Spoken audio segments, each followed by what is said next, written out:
I'm Eva Pilgrim. Thanks for streaming with us. Incredibly graphic testimony today in the Sean Diddy Combs trial. And we have to warn you, some of what you hear. Sean Diddy Combs has just been hit with a 160-year prison sentence. That's right, 160. The courtroom froze the moment the number was read aloud. No gasps, no movement. Diddy didn't cry, didn't beg, he just stood there, stone-faced. But don't get it twisted, this wasn't for show. This was the American justice system coming down like a hammer. No one saw coming. This isn't just jail time, it's a public execution of a legacy. The kind of sentence you don't get for mistakes or moral slip-ups, but for secrets so dark they rot. It was a slow-burning bomb, finally detonated. One built from whispers, lawsuits, NDAs, and hush money, now turned into a courtroom saga that reads like a best-selling thriller. Well, the things that I experienced with him were monster-like. That stuff almost destroyed my life. Threw the entire playbook at it. Diddy's legal team worked overtime, tearing through federal statutes like hedge fund analysts chasing loopholes. They begged for mercy, maybe 5 years, 10 tops. Behind closed doors, whispers of plea deals echoed. Rumors swirled that Diddy might flip, drop names, expose the ghosts haunting private jets and penthouse suites. Insiders even claimed he could bring down a whole web of elite enablers and complicit power players. But none of that moved Judge Subramanian, the prosecution, or the packed gallery of survivors, and definitely not a country watching in disgust and disbelief. When that gavel dropped, it wasn't just justice, it was a message. No more running. For the man who once crowned himself king, what unfolded behind that courtroom's polished wood wasn't just lit, was theater, and it was war. For weeks, Diddy's camp wielded in legal firepower. They painted him not as a predator, but a broken icon with bad friends and a mess of a past. They leaned into the drama, hoping the jury would pity the man, forget the myth, and sure, they got a few small wins. No conviction on racketeering. Not guilty on trafficking. But none of that mattered when just 2 Mon Act violations flipped the whole table. Each carried a decade behind bars. Stack M, multiply, then throw in the judge's hinted add-ons of threats, shady settlements, and what prosecutors called commercial. Suddenly, those small charges had fangs, and those fangs, they sank in deep.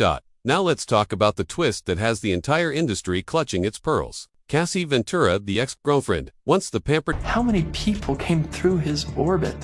How many people could this have happened to?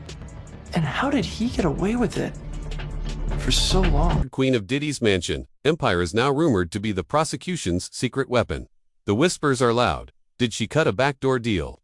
One insider, close to the U.S. Attorney's Office, claims her testimony wasn't just brave, it was strategic. She had motive, protection, and a plan. On the surface, she played the survivor, tearfully recounting the infamous freak coughs, but peel back the layers, and you start to see something surgical. Her lawsuit last year settled in under 24 hours. That alone raised eyebrows. But what if that wasn't the end? What if that was just the opening move? Because when she walked into court, 9 months pregnant, unshaken, and laser-focused, the energy in the room shifted. Prosecutors leaned in. Diddy's team twitched. Her 4-day testimony painted a man so obsessed with control, he'd burn everyone in his orbit to protect his legacy. One legal analyst even said her words sealed his fate mentally before the jury ever got to deliberate. The defense tried to claw back, tried to paint her as complicit. They brought up texts, DMIs, whatever they could. But the jury didn't see manipulation, they saw precision. They saw a woman who cracked, then rebuilt herself with revenge in mind. And if the rumors hold, wait, she didn't come back for healing. She came for leverage. Her description of Wild King nights sent shivers. She spoke of hotel rooms prepped with baby oil and Astroglide for gatherings that blurred all lines. The level of detail, unforgettable. Insiders say when her lawsuit dropped, Diddy changed. He ghosted LA, went radio silent with key people. Some say he sensed the noose tightening. Others believe he never thought she'd flip. But Cassie knew everything, every party, every camera, every black pouch. If someone were to write the dark playbook on Diddy's empire, it would have been ghostwritten by her, and instead of dropping a book deal, she stepped into a courtroom.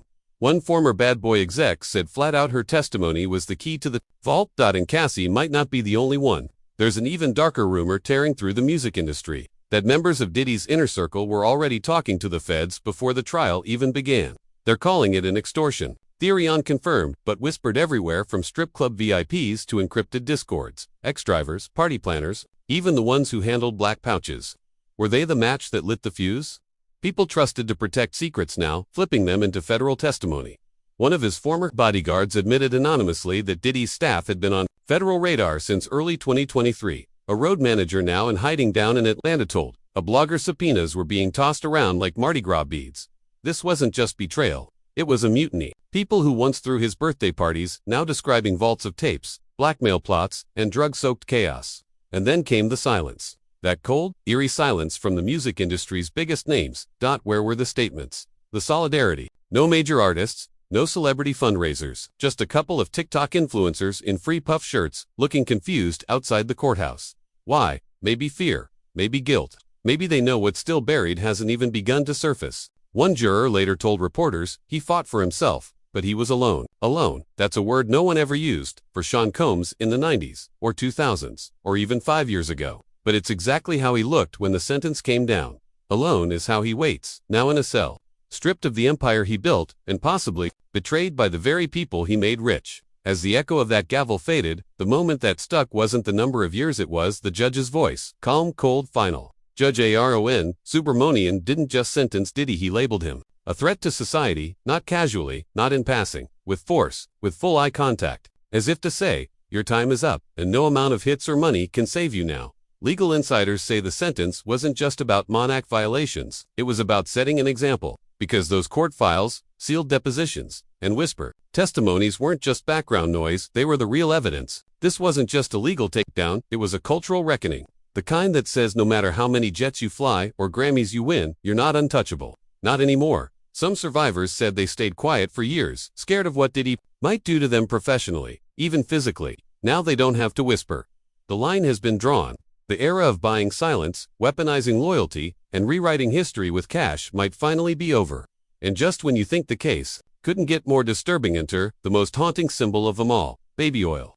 That's right, something so basic, now forever twisted into the symbol of something far more sinister. Throughout witness accounts, one detail returned like a ghost, the baby oil. This wasn't background ambience, it was ritual. A former assistant claimed hotel rooms and studios were stocked with bottles like trophies. They weren't used for skincare. They were prop stools of control, of dominance, a way to strip humanity from the scene and stage power. He rubbed his hand down my breast, one woman recalled. He said, if you need anything, you let me know.